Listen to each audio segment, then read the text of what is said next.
сколько стоят, интересно, такие очки? Сейчас спрошу-ка. А сколько стоят вот эти очки? Очки 3200. 3200 рублей, да? Это же... Маникюр и латунь. Угу, хорошо. Покажите, пожалуйста, их. Смотрите, вот такие. Снеговые очки, да?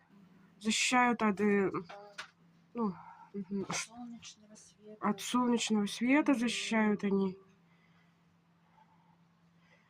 Ну, чтобы не слепли глаза. Скоро солнце будет очень яркое при свете, При- при снеге, Ага. да?